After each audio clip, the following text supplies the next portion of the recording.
I'm trying to get back. She's trying. I think she did it. Oh my goodness gracious. Can't hear. Here I am. So sorry, my loves. Technical difficulties. Can you hear me now? God, I am unfortunately the age to give that reference.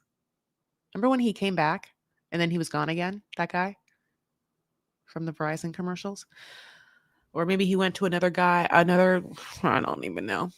Um, Side note is I was in a Verizon commercial.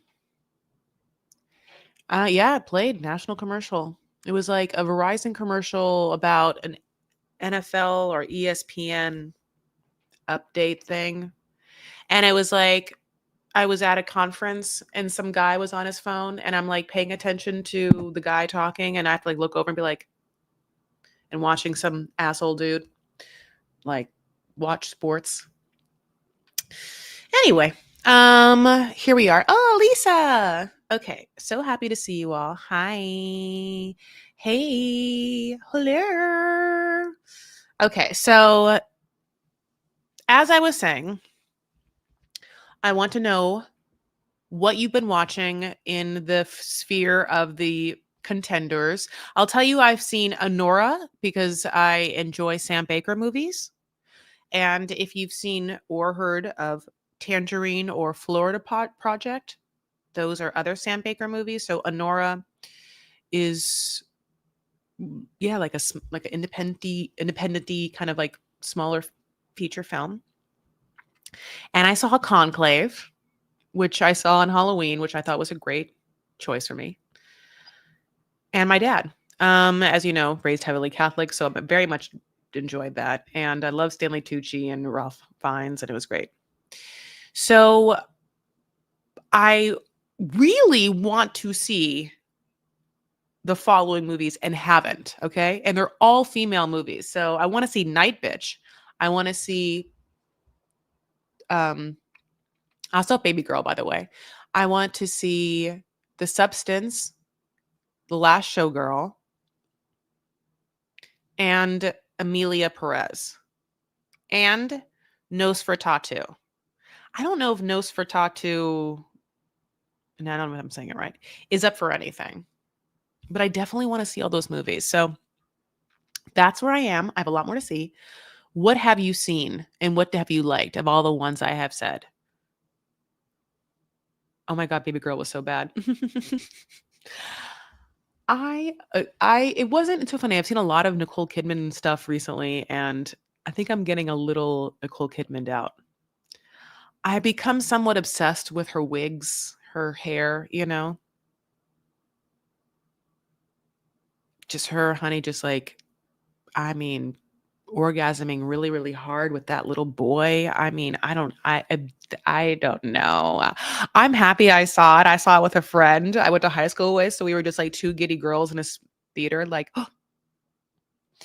and like I'm really happy I didn't see it like with my dad, who I just saw it, just because obviously earlier, maybe like 2 minutes ago, I just told you I saw Conclave with him. So same theater, different movie, and I made an appropriate company choice.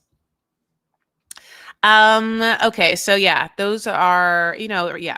Emilia Perez is on Netflix, so that can be seen easily, I think. And Nosferatu, and I don't know why I can't say it right, I think is also streaming on something, so you can also see that.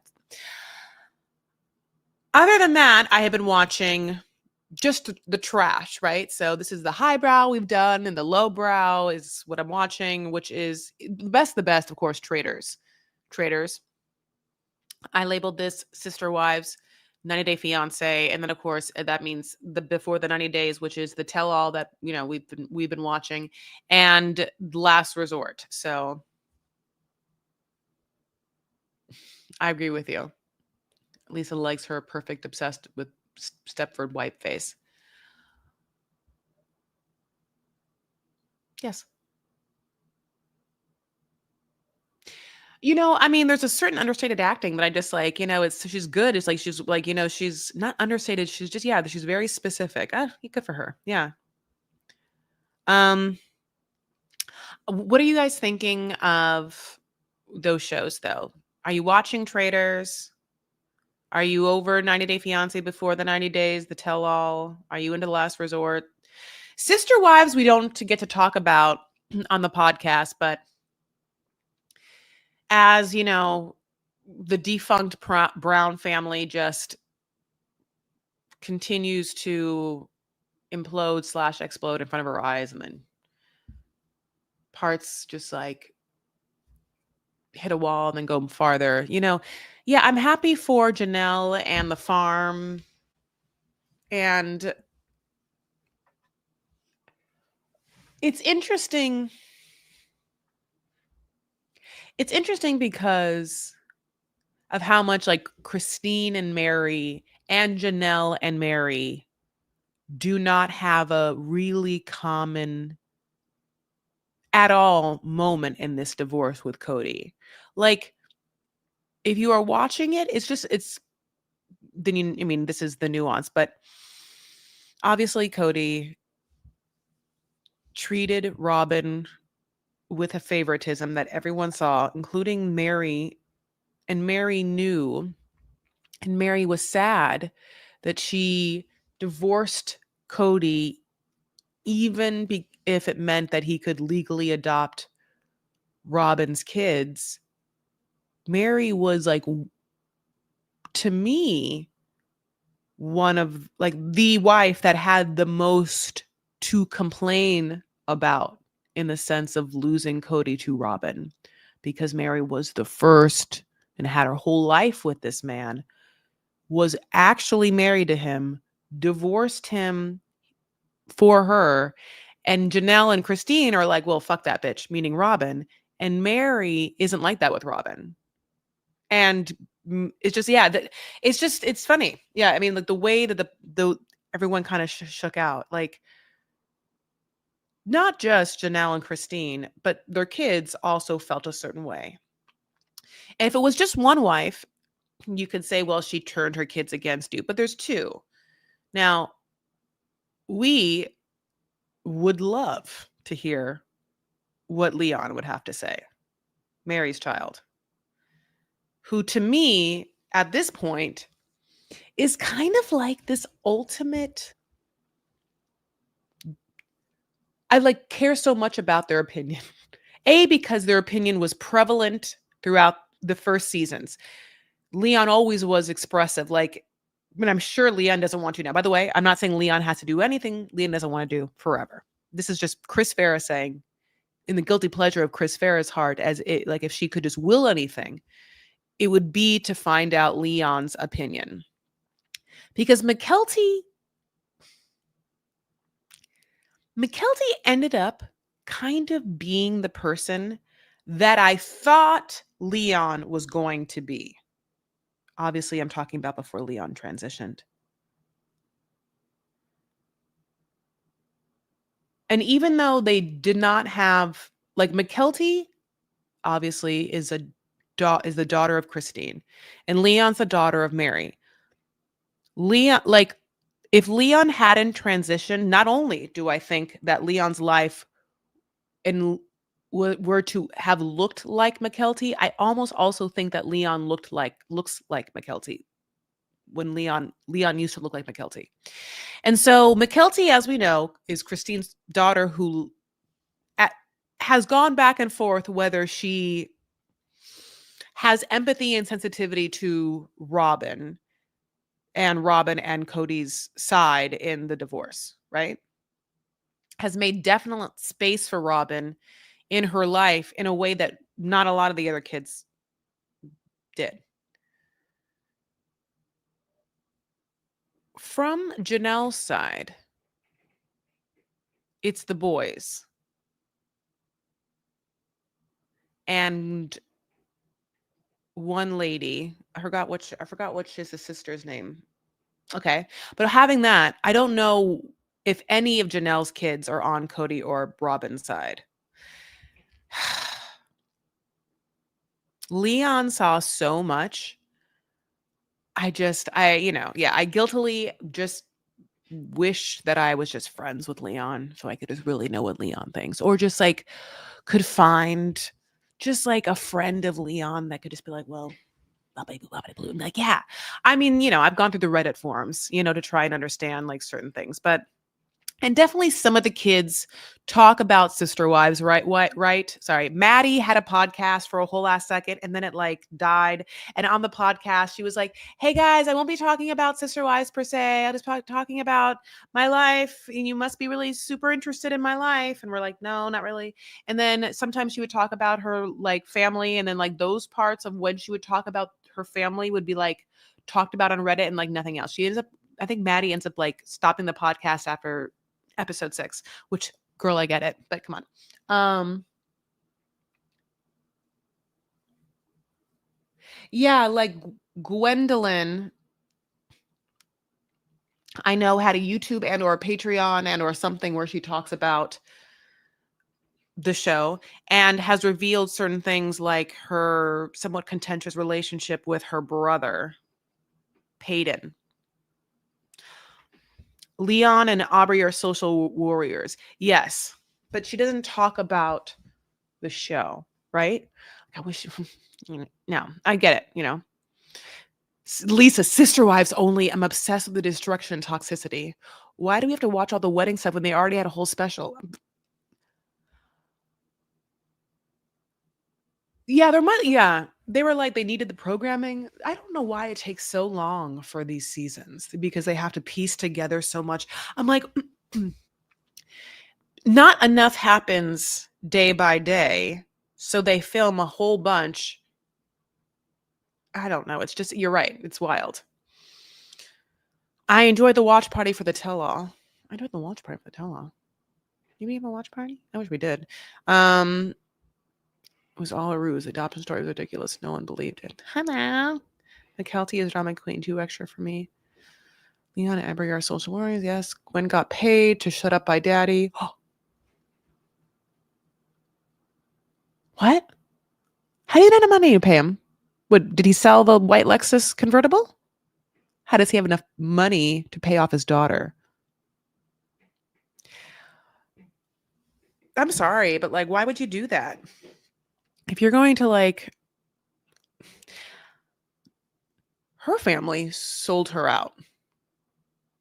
When you open up the door to film your family and you have young kids who are below the age of consent who just have to trust your opinion when they become sentient beings, you have opened the door for them to express themselves. It's wild to me that he could have paid her off and she would accept it and that there'd be enough money to pay and that Robin would be like, would say yes to that. I don't think none of the Janelle's kids like Robin, especially after Gabe's death.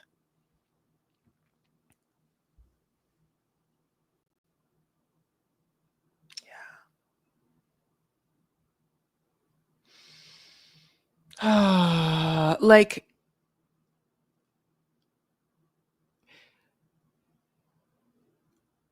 Gabe's death is like really hard. And it's interesting because Gabe's death is someone that that there's a moment of who, like who is ultimately at fault for that. I know it's not me, it's not us, but we all play a part in what we've borne witness to.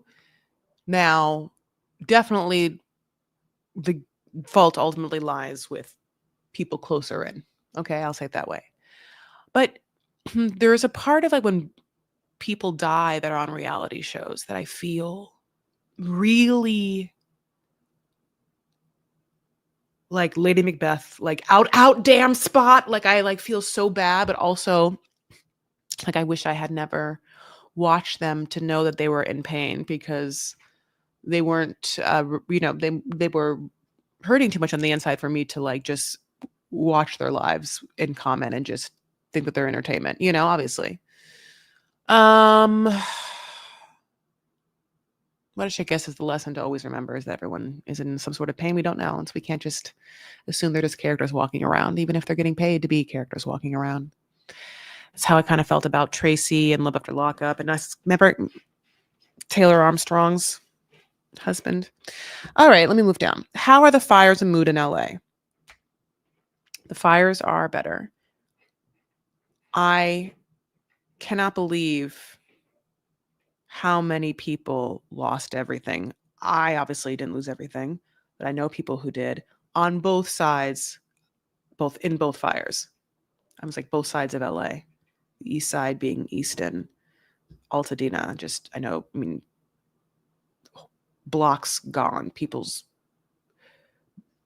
shops, the supermarket, people's full apartments, people I know, all their things. And then people in the Pacific Palisades. So the mood in LA, it rained, which I felt was great. The air quality has been better since, says the AIQ or whatever that thing is. And people have definitely been like scared about that.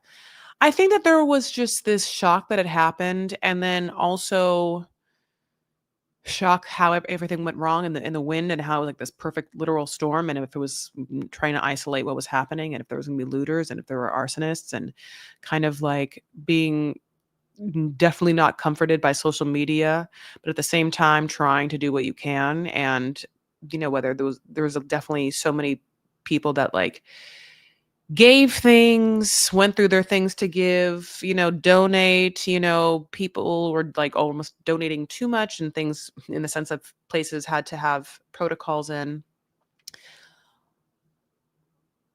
It was very scary for me. It was very scary for me just because obviously, as I said, on Wednesday, where I live was very close in West Hollywood to Runyon. And so in that one moment was like, what? Couldn't believe it. But I didn't lose everything. Everything is fine. I'm here now. And yeah, I hope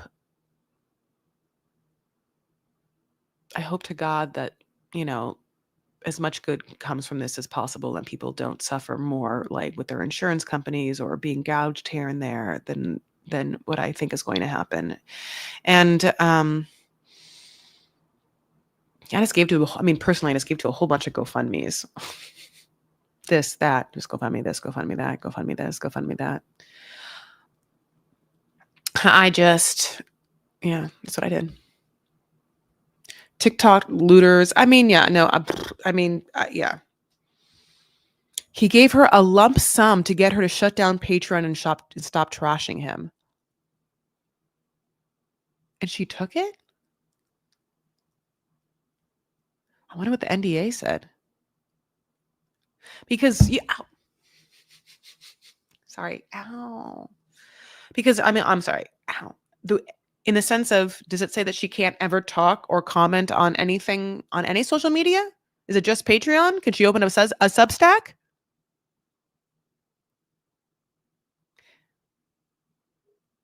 So she was just doing it for money, and that's it? She didn't want to like have her voice out there or build any sort of community? No? Well, okay, she doesn't have to, but wow. That must have been a lot of money, Okay. Did he pay Gwen not to go to Christine's wedding too, or was that really because of Peyton? Oh, God. That Peyton situation. Well, there's so many kids. They all have so many personalities. And and it was funny because when we first started watching it, we knew the like tier A kids. And by tier A just means the first level of ages kids, and then which was like the Maddie and the Logan and the Hunter, Leon. And then it went down, and now we have like those people, and now like even, now Truly is like a person. For so long, Truly looked like a little Q-tip. It feels like Truly looked like a Q-tip for like 6 years. Now she's a person. Very blonde person. Oh, thank you so much. She wasn't much, like 10K. She just said she paid off car and school stuff. She's busy with uni. Q-tip. So, It's interesting now. Yeah. Now Robin the whole time. And it's hard because, again, we're seeing such old stuff that it feels wild to us that Robin's still like, well, what do you think about Janelle? Is Janelle going to live and move at Coyote Grove? And we have to like watch Cody be like, no, girl, she's not. No, she's not. And then Robin be like, can't you just talk to her? And then, Cody being like, fuck, everyone's gone, Robin. Everyone, no one. No, not, and then like the same thing where like, she's like, who with Mary? What if I give Mary this dumb angel frame calendar in a bag? Well, then she won't move. Even though it looks like she's moving back to the place that gives her security, where her family is, where people love her, and she's packed up all of her shit, I'll come with this dumbass present. Like, please, Mary, don't leave. Think about Coyote Pass, where all of us we're like, Cody has his name on every lot, and you bitches have the shitty lots. Like, Robin's crazy. And she knows the whole time how much, because he has said it not only to Robin. If you just, Cody, to our faces and to his other wife's faces and on national television, has already been like, I hate you guys. Christine, you disgust me. You physically, I am not in love with you. I've never been in love with you. This isn't never been it for me. Janelle, I did fuck you. We had a thing. Mary, I hate your fucking guts. I've always hated you, Mary. I can't even. I'll tell you right now, Mary, it's been the worst since day -1. Like, that's okay.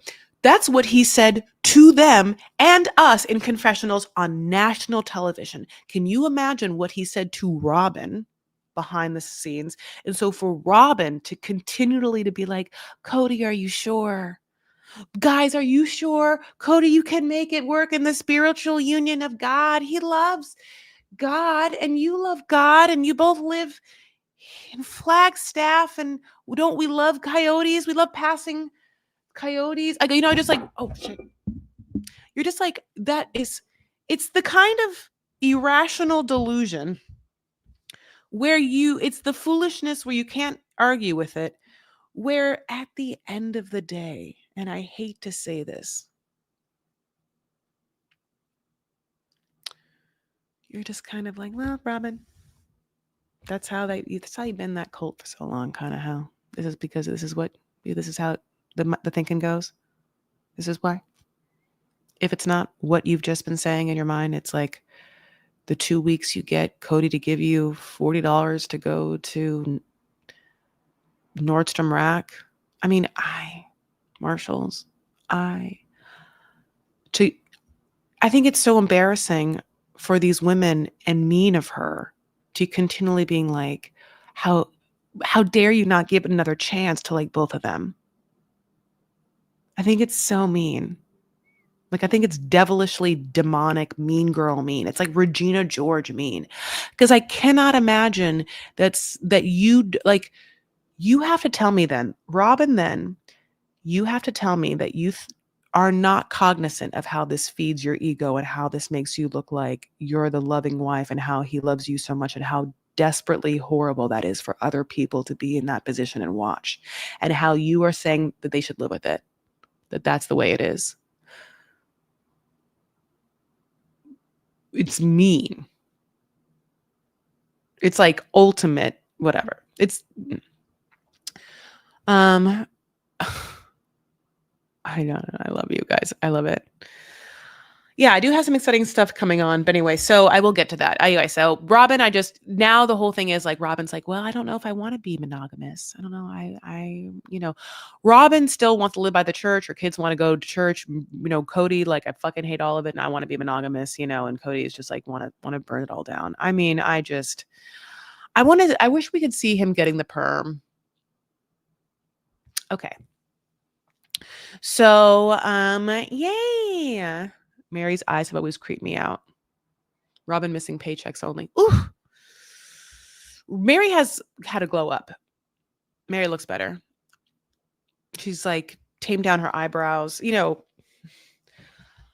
I talk about those damn things a lot, and I hate to talk about women's looks at all, but it's just the eyebrows on that show have always been hard, and the ones that are the worst are Robin's, and I think like Reddit literally calls her like sperm eyebrows, and that is perfectly what they are.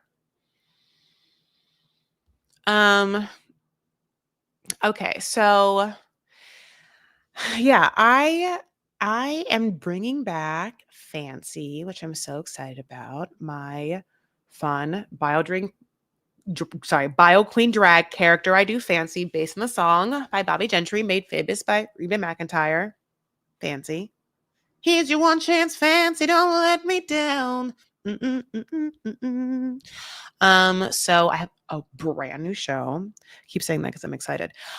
I've written 3 shows as her.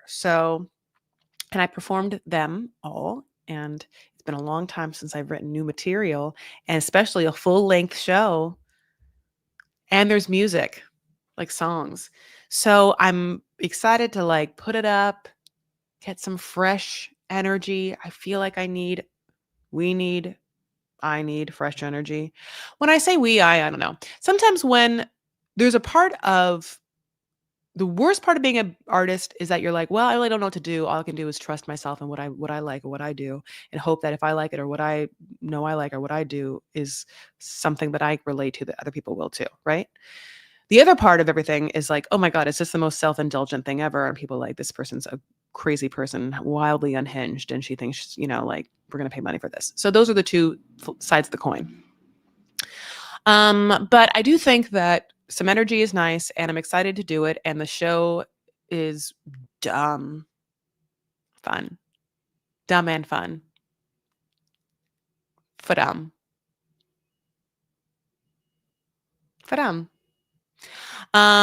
Just like in that kind of like, I love campy, delightful, sort of like joyously stupid, absurd shit, which it is exactly what it is. So it's February 21st. It's a Friday in Los Angeles. It's at 9:30, which is perfect because it's a little late night. It's not super late, but it's like go to dinner, go after a show.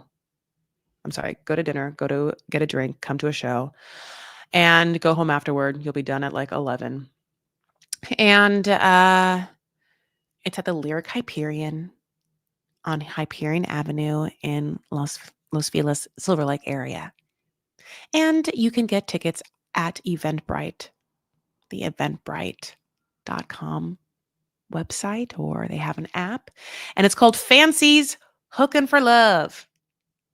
So also there's an Instagram, Fancy the Show. There's a Facebook, Fancy the Show. There's always been these things. You can literally see clips of me do this character throughout the years where I have been different sizes and different emotional IQs. But yeah, so that all exists. Okay, so let's talk 90 Day. Let's shift gears. 90 Day Fiance. With the last resort situation, I don't need, and I am over Jasmine and Gino, but I will give them props for maintaining as much as they could the mess of their drama. Having watched Angela and Michael and trying not to teeter too much into absolute toxic feralness. Well, obviously in Angela's part that happened.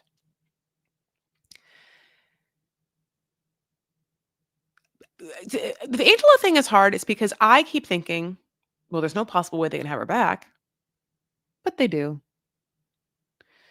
So Jasmine and Gino, to me, came on Last Resort having already broken up. So we have to now watch this and watch that. And on Instagram now, I think Gino just posted, like, do you guys see this? Where he's like, you guys, just so you know, Jasmine lies left and right to make me look bad. And in fact, one such example is that, how she always said that she got fired from her teaching job because my ex told the school that she was had nudes out there, and we know, having watched the show, that the nude supposedly came from Gino, that Gino having talked to Jasmine, and Jasmine sent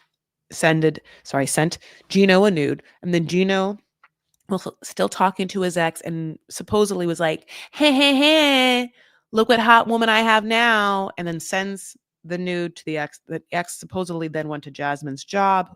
Again, Jasmine was teaching kindergarten. I don't know if that's true, but and the job fired her. Now, on Instagram, Gino's like, that's not true. That doesn't even make sense because she got fired before my girlfriend like sent that or didn't send that. Also, they probably found her OnlyFans. That part sounds weird to me because was OnlyFans available back then? I don't like, and this has happened twice, where a man has met their supposed lover, betrothed wife, fiance, girlfriend on a site that is transactional, a transactional site, whether that be a webcam girl or like OnlyFans or a sugar baby dating website. That's how we've seen the thing where a guy meets a girl on that and then gets mad at her and wants to throw her under the bus. And the only way they can do that is to try and humiliate and embarrass her by saying that she is a sex worker of whatever type, like whatever it is. Knowing we know that's how they met. That baffles me. Men's hypocrisy baffles me. But it always does. Like, I got to do a deep dive. Okay, so what I just said, that moment, and that's happened on the show, like that we can isolate moments where men like will be like, but she's a sex worker. And you're like, but you're her job. You're paying for her. You're just like, okay. The opposite is like true that happens. Like, I also cannot stand when a man will put out his opinion of whether he would or would not either have sex with a girl or find her attractive for him to her face. As if the question was, will you have sex with me? Do you find me? Like, sometimes men will answer what feels like the siren song of, am I attractive enough for you to have sex with me? And so they're like, every time they see a woman, that's the song in their head. And so they cannot help but answer out loud. And sometimes you're like, there was never an offer. Men choose to either own or disown women's attractiveness or sexuality. They choose to possess or not even want women's attractiveness or sexuality in the face of a power struggle, right? It's like this DNA defense move. Like a baby who, if you like try to touch their eyes, they'd be like, hey. Like, it feels like almost that instinctual. When I guess, and why that's funny to me is that the offer isn't important to me. Like, I never wanted to have sex with you, A, B, or C.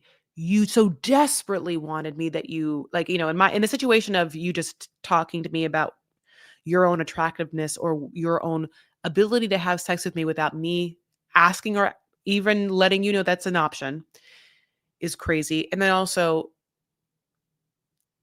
this like, well, she's a da da da da da. Yeah, buddy, that you paid for, it's just, but she not your relationship to her body and sexuality is like not important. It's always hers. You wanting her or not wanting her is like not important. It's only important to you. It's definitely not important to her.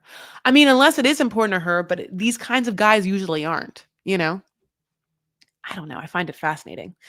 Okay. Madonna horror syndrome. They want it, but they will turn on that in a split minute. Yeah, it's got to be, I guess, akin to the thing where as a society we'll build someone up just to tear them down. Oh, we love this person. This person's so hot. We want to be this person, aspirational, like a Britney Spears. Like all the girl. The rise of Britney Spears, where like every girl is just like she's so hot, and now and every guy's like she's so hot. And then everyone can't wait to be like, "Oh my god, she's great.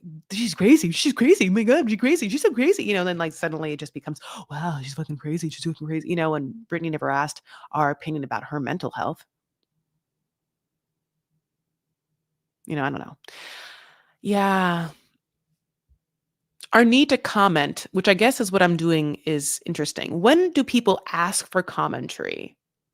Is their existence the ask for commentary?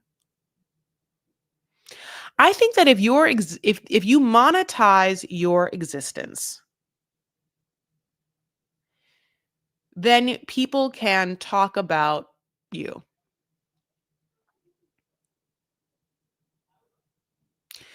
I think you can't directly be mean to people in the sense I don't think it's right to harass people online or I don't think it's right to like if I'm talking like to me I'm saying if I monetize my YouTube or my podcast, which I do, I accept that people can say things about me.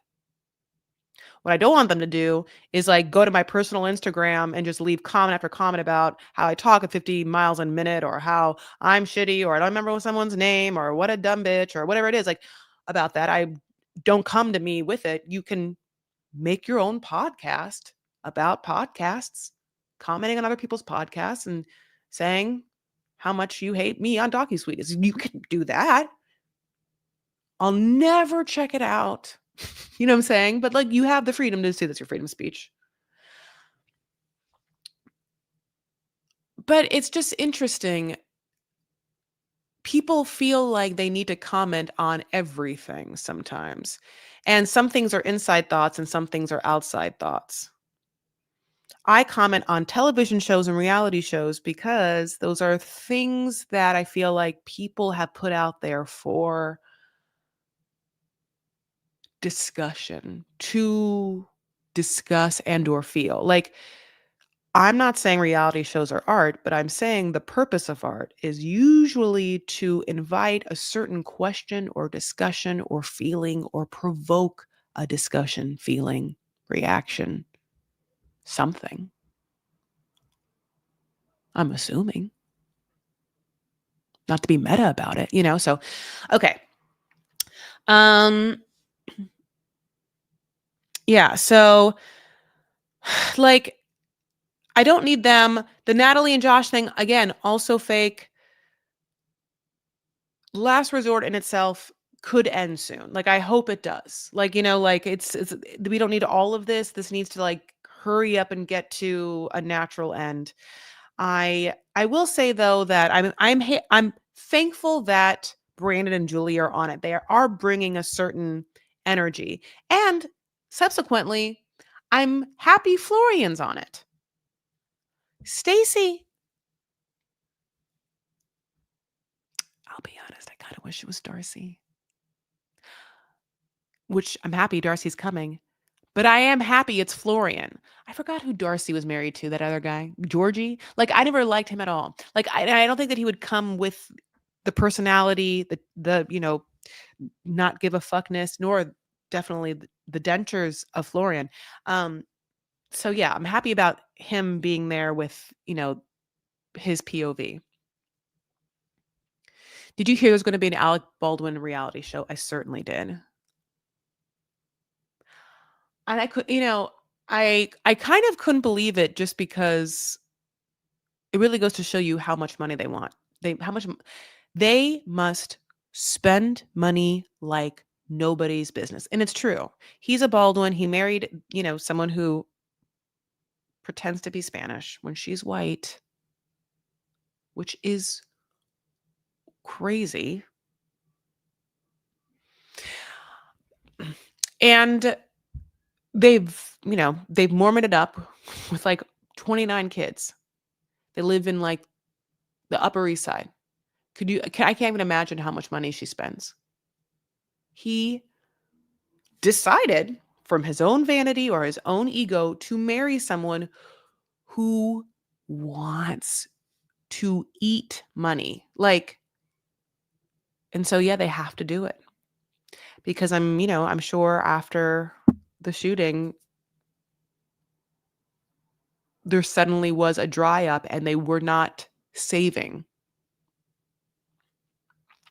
Now, I also read that, he's suing the prosecutor, which I think that they have a good case because the prosecutor didn't reveal evidence, something that would have blah blah bloops or something. So he has a good case that he negligence and mistrial and damages awarding punitive millions are the words I want you to hear the words I'm saying and then in your brain just like bumble them together and then you put them in the right order of what I'm saying. You know what I'm saying?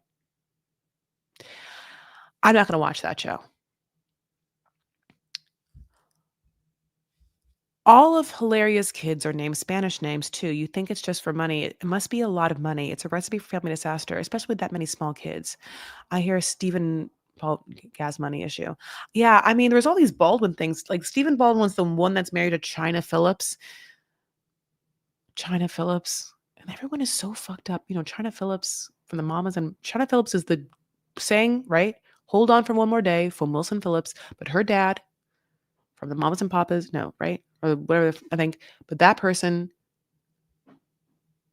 got so fucking fucked up on drugs with his daughter, Mackenzie Phillips, that okay?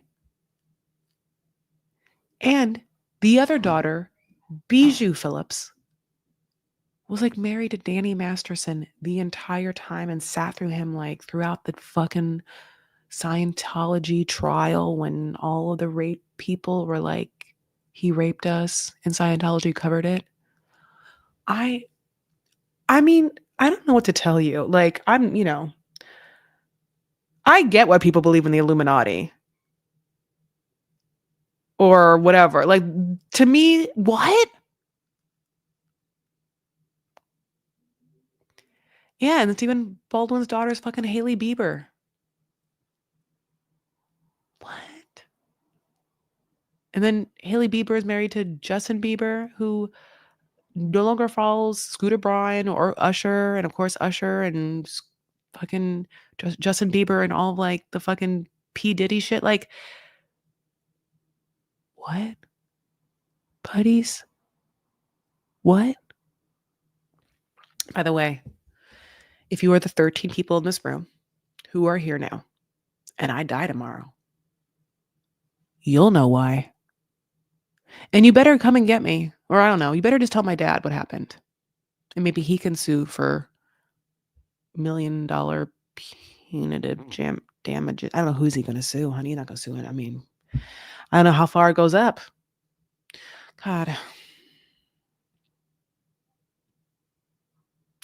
China Phillips is married to William Baldwin? Billy Baldwin. Oh, then there's Stephen Baldwin. Fuck. You're right, Lisa. I'm sorry. You're right. Babes, she got her Baldwins baffled. She bundled her Baldwins, as they say.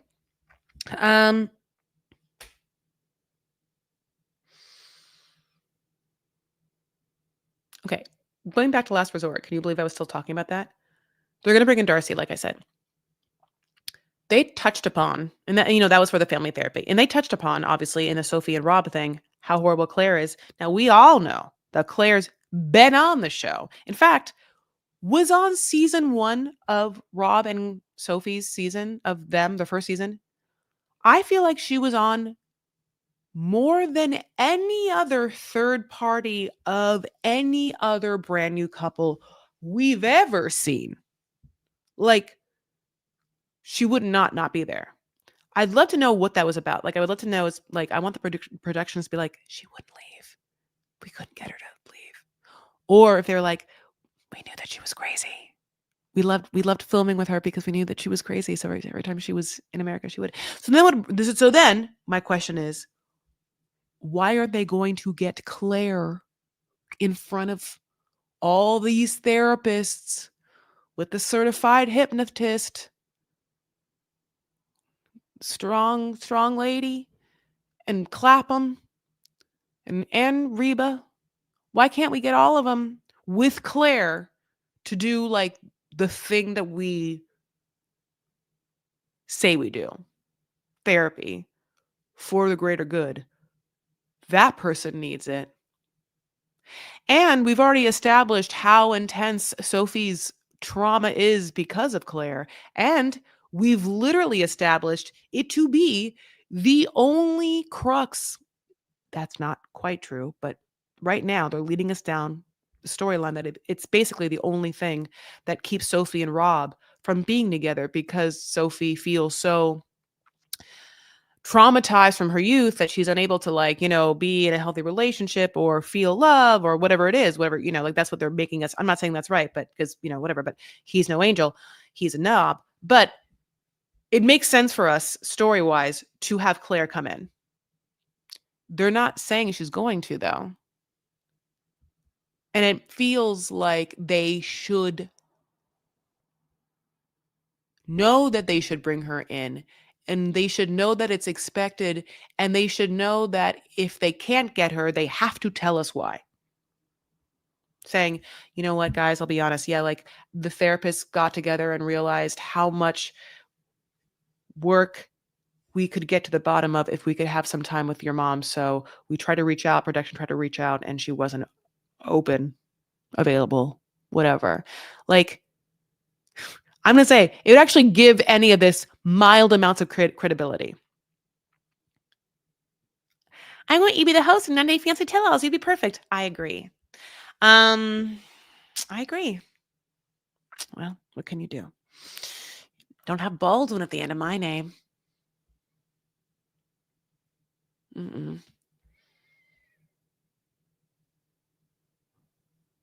Yeah, I mean, yeah, that's like all I care about with Last Resort. The tell-alls. It's just really about Adnan and Niles just doing everything that Sean won't do. I mean, it's funny who jumps on whose team or whatever. It's funny because as much as I like Adnan is whatever, egotistical, young, dumb, those things are true.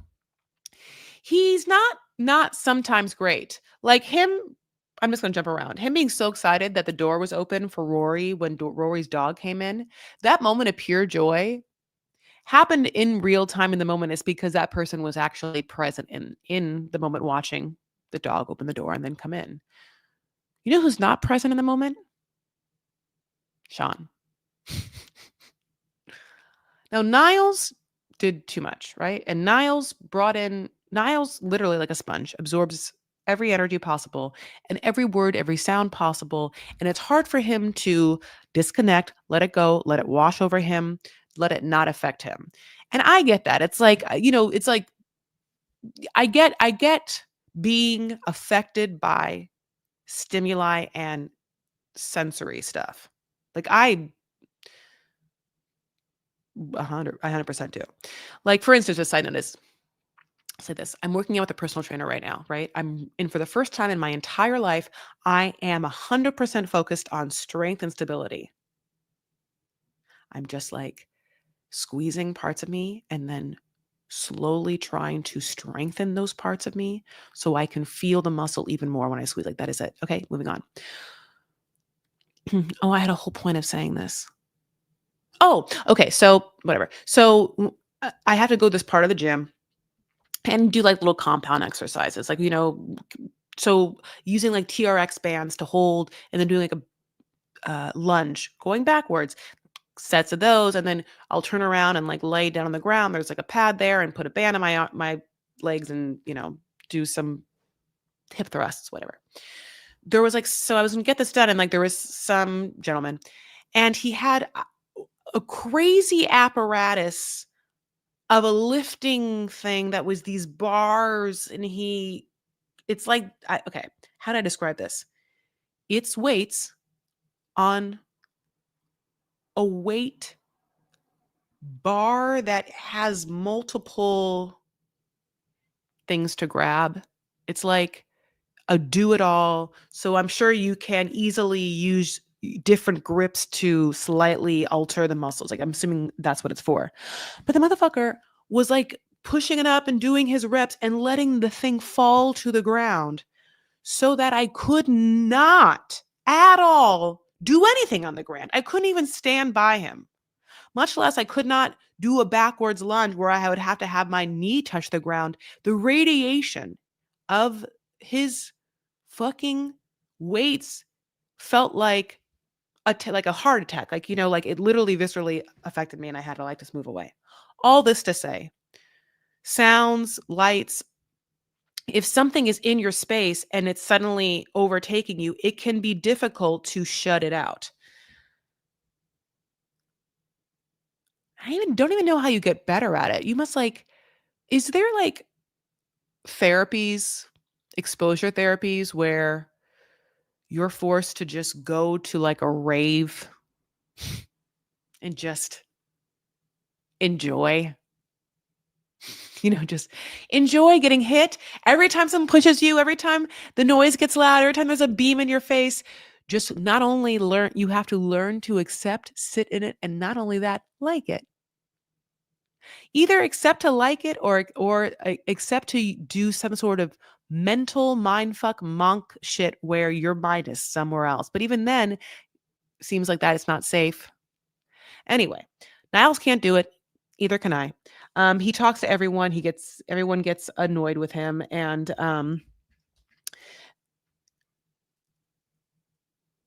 Niles and Adnan really really dive into what feels like a producer setup moment for them to like have intense tension come to almost fisticuffs. The worst part to me was of this last episode was Josco and Vanya, really feeling like she can barely open up to someone. She barely even feels that attraction or that connection, but for some reason she did. So she tried to go slow, but because of the fact that he's, lives far away, and he finally, came to America, they did have sex.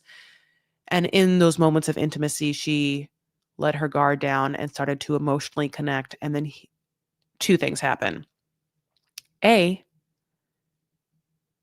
he heard her when she said at first that she had trepidation with becoming a mother and having space for that, and didn't quite let go, or didn't quite be honest with her. That made him wary. Instead said that he thinks she'd be a very great mom, full of love, enough for her to start to see that in herself and express that, and then not tell her that he was feeling a closed downness. And I mean, when he did, what time and whether it happened right after they had sex, who knows? But he makes it seem like they were boning 3 to 4 times a day. During one of those times, he was like, "Hey, babe, you know what's so hot?" I don't know how to do that accent. When you like record yourself. And she was like, "Yeah, it sounds great." And then the next time they had sex, he recorded her. And then had the audacity to be like, "I made up the story of consent in my mind."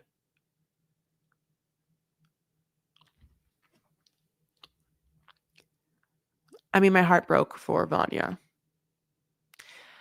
I mean, does anyone like, I just say, I need Vanya, I need Faith to be on Single Life. I'll kill them if they put Jasmine on. Like, give us people we know and care about. I mean, we know them, but like, we need to see Vanya, we need to see Faith on Single Life. And I think that the producers should do a better job of trying to find honest dates for them. Because with the whole like Miss Debbie thing, when she was on Single Life, like with Ruben the Cuban, it came out that they had met like on a dating app, and she had said, supposedly, allegedly, that she was on a show and would he come on the show and pretend to date her or whatever, and blah blah blue. And to me, I was like, girl, like, are you getting paid to be a producer for the show then? Was this in your contract?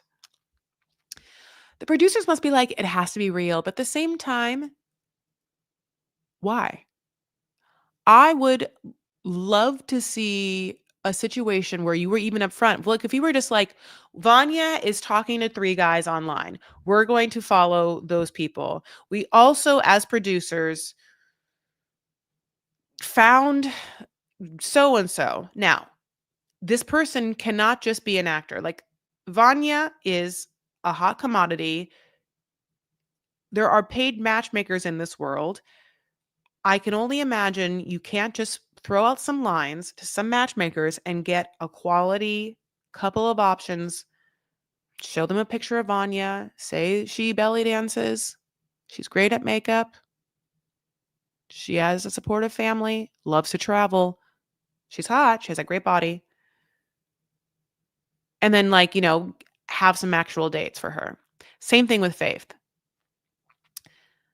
They're going to have to screen and find some reputable people. Now, you can tell me, but what if it goes wrong? What if those guys aren't right? And then what if they get sued by the network? And I would say, good point. Can you have them sign something saying, yeah, like, just, like you would if you went to a speed dating thing?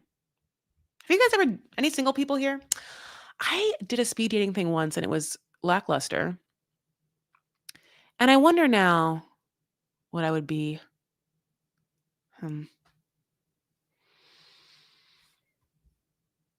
I thought Jasmine taped Single Life already. I think you're right. I think you're right. I think that when we heard they were getting divorced, it was like, they're getting divorced, so they're gonna already do Last Resort and Single Life. And so, but obviously on Last Resort, we're being teased with that Jasmine has some other dude, some other gym bro that she like has been talking to. A, has talked to him when she was upset. B, obviously on Last Resort, her whole thing is like, well, if you're not going to fuck me, I'm going to find someone who will. We're open for marriage, and we're supposed to believe that she probably already has. And then offline now, she's even teased that she could be pregnant. And so whether that's the gym bros, and whether that gym bro is on Single Life, I don't know. I did speed dating when I barely turned 21. I was clueless, but it was fun. I'd do it again. I would too. Anyway, bloops, blops, blops. Okay, so basically, Vea and Sunny. I mean, I don't know what to talk about that. It's a very awkward situation. Vea just is going through so many bad health issues. I think she mentioned on Instagram that she like had a brain tumor or something like that. So, I mean, my heart goes out to her. I mean, that's horrible. And I will say that, I mean, Vea, I'm so thankful, has had the foresight. No, that's not the word. Has had the strength. There's a better word. Has had the whatever to every time Sunny has been like, but you'll be Muslim someday, but you'll turn around, or, like, we'll see what happens in the future. She's like, nope, nope, nope, nope. Meanwhile, Tiger Lily's like head to toe, almost a burqa, just like, my wise, mature husband of 21 gets to make all the decisions in my home now. You're just like, oh, God. I said this already on the podcast, but Tiger Lily made me sort of like just think, ugh, this person has like a horrible voice and is like, it's very superficial, very, very vapid, very vain. Two, on the tell, I'll be like, oh, I find her disagreeable. She's mean. I really hated when she like came for Matilda and Niles. No, not awareness. It's like, I wanted to say like she like the strength. It was like she had the band, not the bandwidth. She had the fort. Not she had the. Okay, she had the. Okay, she had the. Okay, fine. Strength synonyms. Synonyms. Synonym. She had the firmness. No, toughness. Forcefulness. Forcefulness. Dominance. Supremacy. Intensity. She had the cognancy. Yeah, that's kind of good. She does not. It's like you had the lucidity. You had the, I don't know, tenacity. Stun her belief. You all know what I mean. Okay. I give it to Vea, who is younger and who is from who knows where, that every time Sunny's been like, someday, she's like, nope. And Tiger Lily's like, now Muslim. And pretends that she's not. Which is, you know what, by the way, you could, I'm, again, totally fine if you want to change your religion.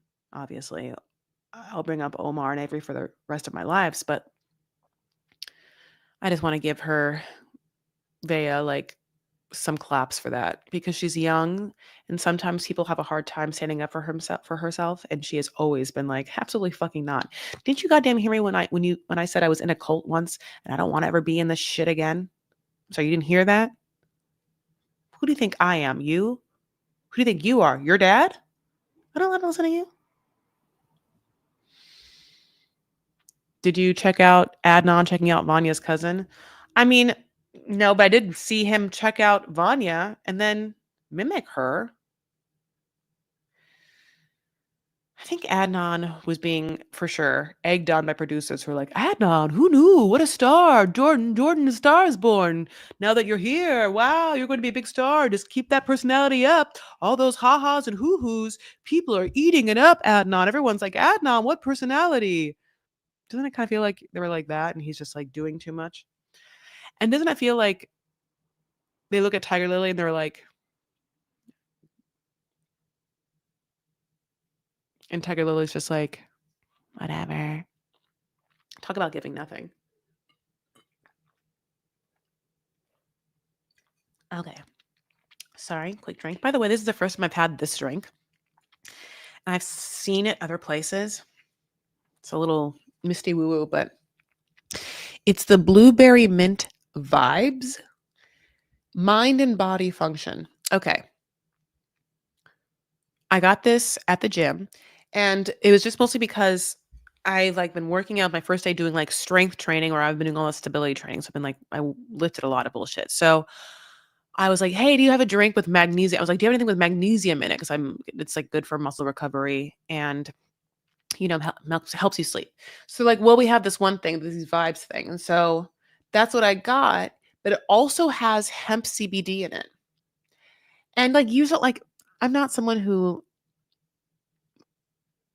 wants to drink hemp CBD nor THC. I'm not a big grass drinker. Like, doesn't sound good, right? Like, do you want to drink something that, no. The answer is like, no. But again, she needed the magnesium, so she said yes, and it's so good.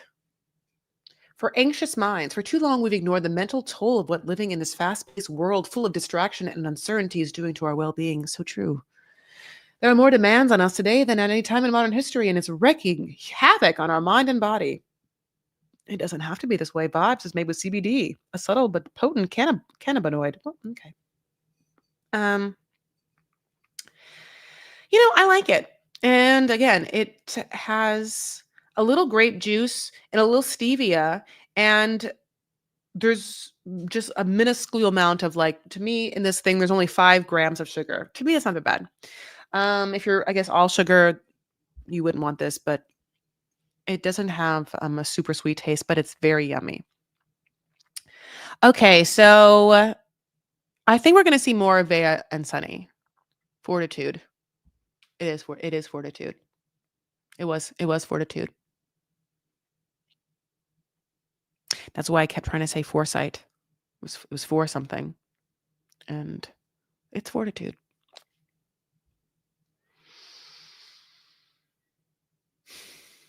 Thank you. Thank you. Okay, so uh okay, so it brings me to my final. I'll be honest. I keep putting Love After Lockup here and then I keep not watching it. So are you guys watching Love After Lockup? I really only cared about that one, like, trifecta couple, and so I got to check in and see how they're doing. But I definitely care about Traitors. And so I want to talk about it. Chris, can you educate me? To me, Adnan seems pretty stereotypical Arab, right? Um, he's conservative Muslim. Now, yeah, there can't be typical Arabs anymore. There's no stereotypical Arab because Arabs are different from country to country. They're different from religion to religion, and from inside each religion, they vary on the scale of orthodoxy to liberalism or whatever you need to say. And that's why I think we're seeing the difference between, like, a Sunny and an Adnan. And I would love, like, okay, I said I would love, and I would actually say no to this. It would seem incredibly problematic. But if we lined up every Muslim we've had on this show, I think that Adnan is pretty conservative, in the way that I think that Mahmoud is. I think that Mahmoud and Adnan are like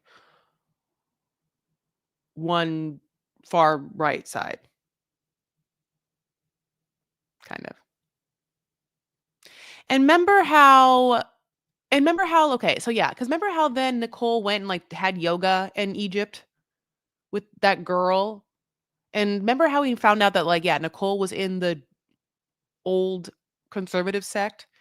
Yeah, it varies so much because there's so many young kids that, like, pray or, you know, are Muslim, that it definitely are align themselves with the religion and are like, I'm 100%, that don't strictly adhere to the fundamentalist parts of the Quran, just like Christians in America, premarital sex. Of course, there's, like, Christians that are like, no sex before marriage. I literally, like, remember being in high school, just, like, writing that over and over again, like, during detention. Catholics are not supposed to have sex before marriage. I literally had to just, like, say I would all the time. I don't know a Catholic that doesn't have sex, regardless if they're married or not. I mean, but so it's one thing also because it's like, then there's the people that are, like, indignant about their beliefs being strictly followed, and then behind closed doors, they don't even do it. So, I mean, how do you know? It's horrible. I got Taliban vibes when he screamed when I screamed at Vanya. Yeah, I mean, she's been entirely just picking it. She just wants this life. That's what she's asking for. Okay.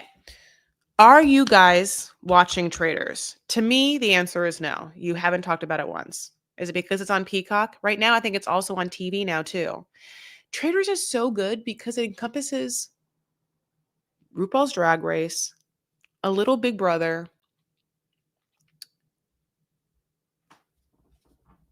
like, Yeah, I guess like in Survivor or whatever. It's so good. Oh yeah, you're not watching it. It's so fun. It's fun. Because Alan's a great host. Like he is great. The fashion is so much fun. And they like have such a smorgasbord of characters. And okay, it's a fucked up game. It's always been a fucked up game.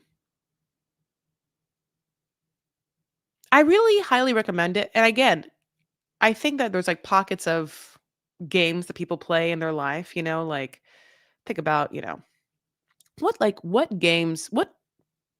card games did you grow up playing? And what card games did you grow up now? Like that's always so funny to me. Like people who played spades or the people who played kings or the people who played gin rummy, crazy eights, war, Foursquare. I'm trying to think of like things. Then there's like things I don't even know about. I feel like I'm trying to think of like weird card games, but or like the social games. Again, Mafia or Werewolf, this kind of party game where there's a circle of people, rounds go by, there are killers on the loose that are murdering innocent, and it's a them versus them until the end, who's going to win, whoever's left. Like that's like a version of that is a party game that I played so much. So if you ever played that in your life, again, Mafia or Werewolf, this is what that game is. Except like taking it to a crazy degree because there's like all these colors and it's like spectacles and fun situations. After you brought up Penguin, now I see everyone talking about it. I really loved Penguin. It was just, that was just, if you like Mafia, I'm gonna say Mafia stuff again. You're like, bitch, stop talking. If you like mob stuff, again, yes, different completely. But if you're a big Soprano fan or whatever, you're gonna love the Penguin. I think I mentioned this before, but my dad and I started watching for the first time Better Call Saul. I had never seen it. I have a horrible time watching good television. I haven't seen Mad Men. I haven't seen The Sopranos. I haven't seen Breaking Bad. There's like a billion. Like people are like shocked always. And so I started watching it, and it's great. Like really good. Slow,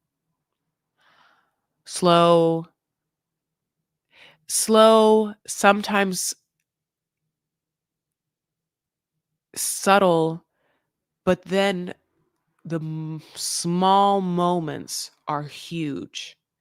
And like, if I was to right now, I guess, crystallize a goal of mine in like either doing work or writing narrative work, is sort of like crafting these moments for characters where you've gone on a journey with them and you have started to piece together the whys of their behaviors to parts of their psyches and their wants.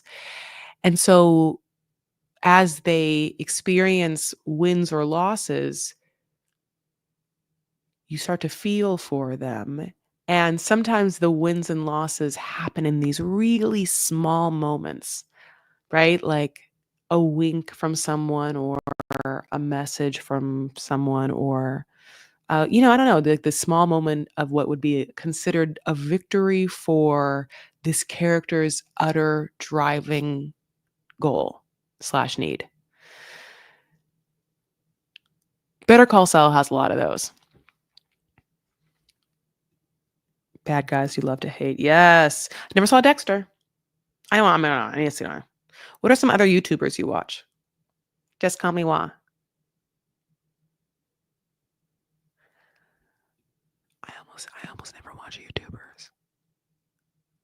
I love YouTube. Please spend money on. I love YouTube and I love the algorithm. And my goodness, send me people and I'll send them people. Yes, I love it so much. Yes. But yes, YouTube. take me into your arms and put me all over that algorithm. It takes one to love one, and you get what you give, and reciprocity.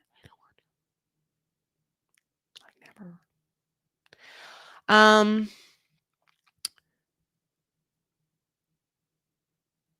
All right. Well, I on Traitors. You didn't ask, but I want Derek and Dolores to win, and I also like Gabby and Caroline is okay. I'm picking Caroline because she's the only traitor that I can even muster, and she's growing on me. Obviously, Derek from Big Brother and Dolores from Real Housewives of New Jersey. And I'm following this podcast for DocuSweeties. Sorry, I'm following the show for the podcast DocuSweeties. I said this before, but they speak a common language, and that language, because Derek is a cop and Dolores is, I think, dad, maybe brother, were cops. And of course, I think he's from Boston and Dolores is from New Jersey. Their common language is blue. It's a blue language, but it's blue. It's kind of like a blue language. They both kind of blue. I don't know. Chris, I want to say again, I'm so glad you are safe and okay. I was thinking about you. Oh, thank you. I mean, I'm fine. I can't believe what happened to other people. And I cannot believe when Runyon caught on fire, how close it was to my house. And I can't believe, yeah, I mean, things happen to everyone all the time. And as this is happening, there's like wars happening in places where wars have been happening for years and people just like survive and live. It's interesting because I feel like this whole year I've been in this understanding that I have shot myself in the foot a little bit from my utter need to remain comfortable at all times and steer away from anything that brings me discomfort and to not be uncomfortable. But unfortunately, growth comes in and after periods of discomfort. And so I'm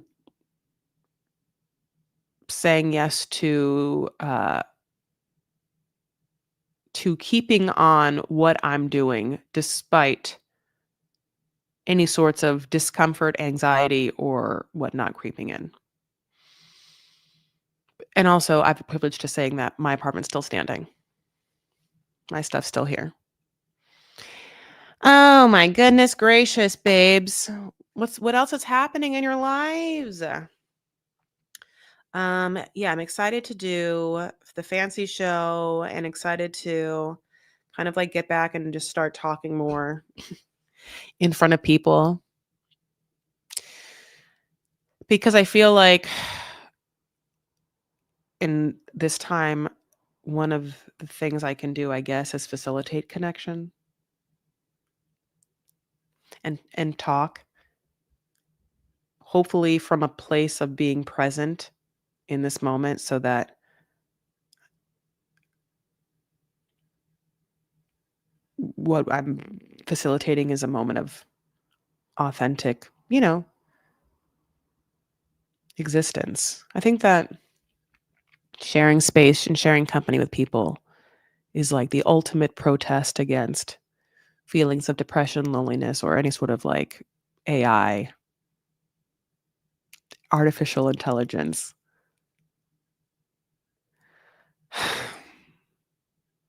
It's also a protest against the media and social media's algorithms' propensity for divisive headlines in order to get money.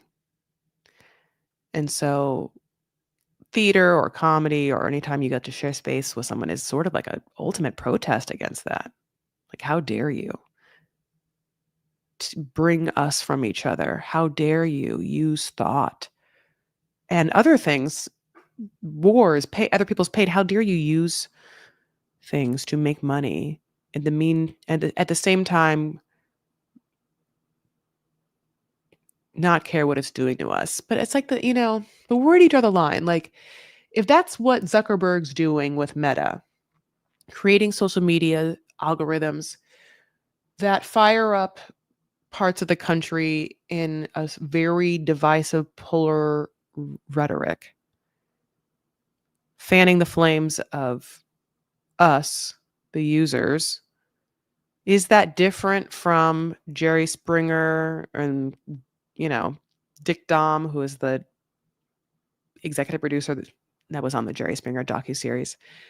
What they did and sort of like using people's stories, firing them up for like ultimate displays of entertainment for their own monetary value, and us, the audience slash consumer, ate it up. There has got to be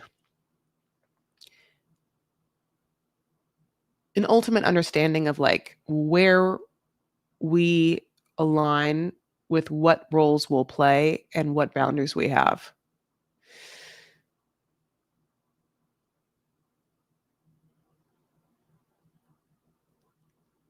It's okay. I think that like for me, like I cannot get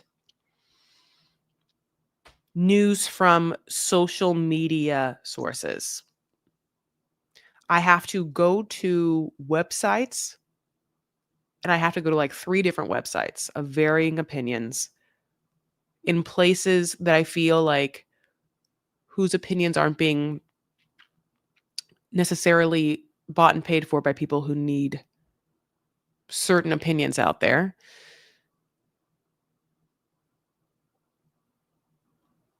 And or just trust my heart and gut of how I feel about things. I don't know. It's very, very difficult though. I have an older friend that calls it Al. You can call me Al. You can call me Al. Or did it call me A1? Oh, calls A. Oh, I see it. A1, like the steak sauce. Ha ha ha. Got it. I would also love for someone to call AI Al. They just like thought that the uppercase I was a lowercase L. I love A1 steak sauce. I think it's great. I mean, it's not bougie to like a steak sauce because you should like the taste of steak. And I definitely like this taste of steak, very much so. But let's face it, I also like the steak. I also like the taste of béarnaise and chimichurri and A1. You know what people also love? Worcestershire sauce and Peter Luger's steak sauce.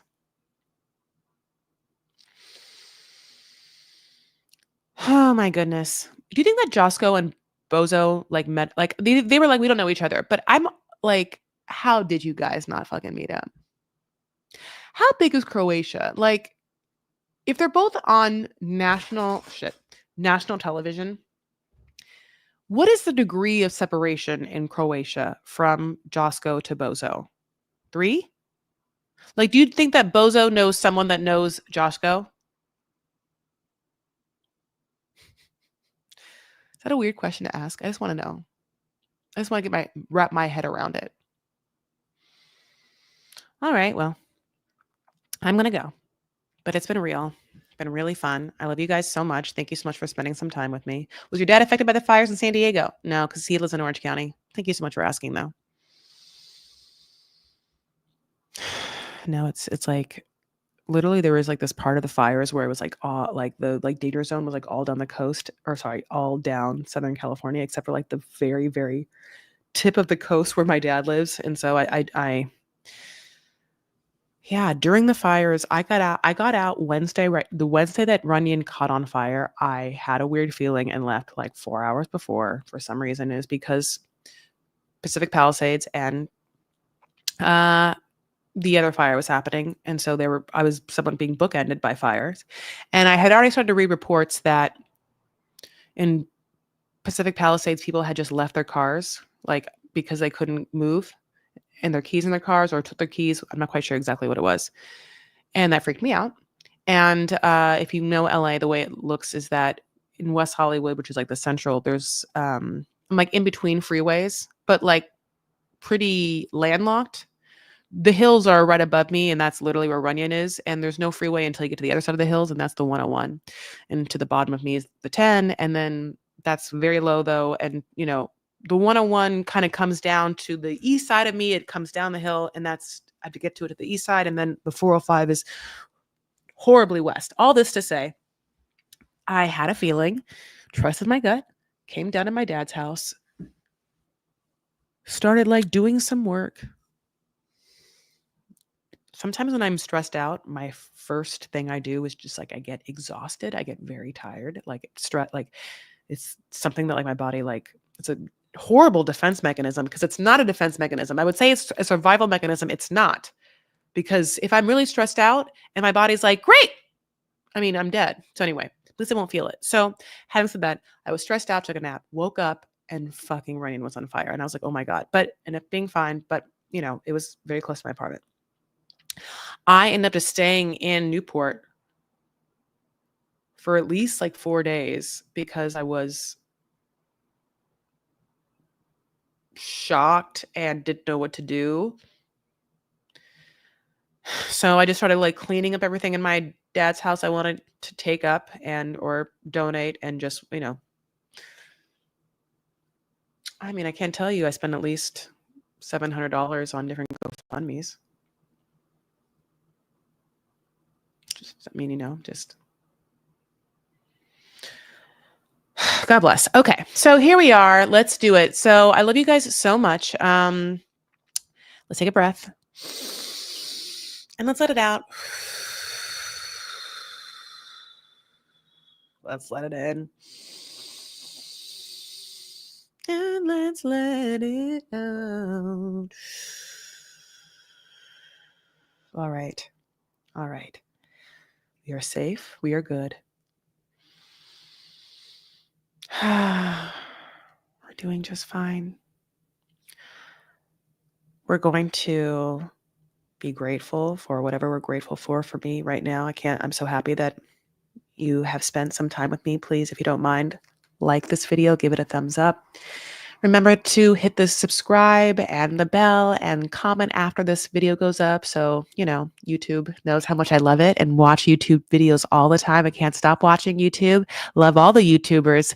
How do I pick just one of all the many people? I watch all of them. I watch all of YouTube all day long. Okay. Anyway, take care of yourselves and each other.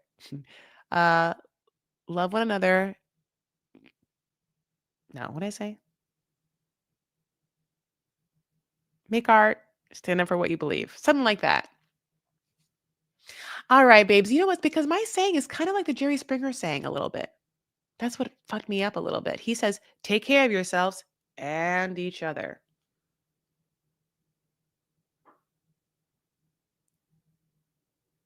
Oh, AW, a super chat. Oh my God, I fucking forgot. Oh my God. Thank you so much. Wait, thank you so much. That's so sweet. I haven't gotten super chatted in so long that I forgot it was something that actually happened.